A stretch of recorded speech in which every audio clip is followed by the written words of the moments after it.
They called 6 irrigation companies, and each one of them came out and said, I don't know what that is or how to use it. Well, the 7th company was us, and we know how to use a LEIT controller. And to turn it on, you need a specialized key like this with 3 little holes in it with a 9-volt battery on the inside of it. Stick it in there, and the display comes up. Now we can control the system.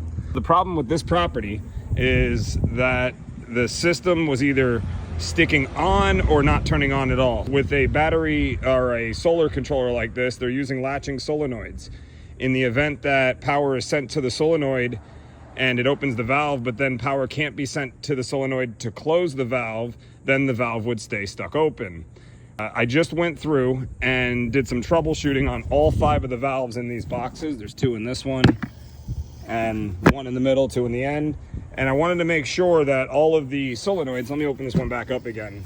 These are the LEIT solenoids, and this one's leaking a little bit. That's not the problem with the solenoid. The big problem with the solenoid is that it does not function. How do I know that? Well, I took my trusty note over here, and instead of using it as a forget about it Friday, I'm using it as a tool. And I've used this to turn on each one of those solenoids, and only that first Rainbird latching solenoid actually works. The other 4 solenoids do not work. Now, I'm gonna take a known working latching solenoid, this Erytrol latching solenoid here, and then I'm gonna tell the LEIT controller to turn on zone number 1, and then I'm gonna touch the leads to the common and zone number 1, and I wanna see if the solenoid opens up. And then I'm gonna turn it off and watch to see if the solenoid closes.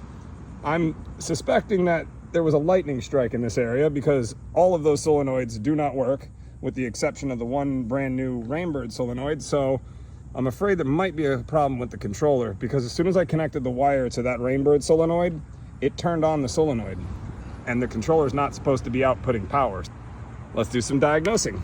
We'll start by turning the controller on. Manual run, yes, and then we'll have to hit the arrows to get to temporary. We'll go ahead and hit yes on that one, then hit the arrow to go to. Now valve 1 runtime is 1 minute.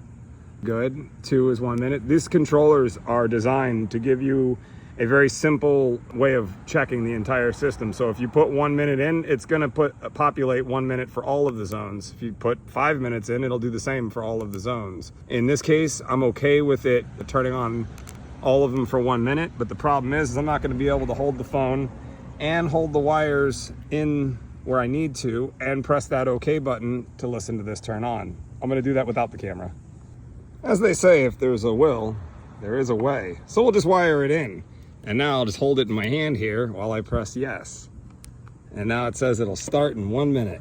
Well, we're going to find out as we wait here for this solenoid to start up. Well, as it turns out, this thing is shot. It didn't turn on the solenoid. Well, I take that back. It turned it on 1 time, and then it wouldn't turn it back off.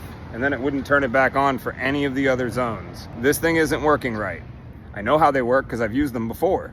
It's also not very user-friendly. We're going to propose to replace this with a Hunter XC controller, a hybrid controller. That's a battery-operated controller that can be connected to a solar panel, which we will be doing. So we'll put a Hunter XC with a solar panel in here, and this will become user-friendly. And then anybody can come out here and turn on the sprinklers without that stupid key.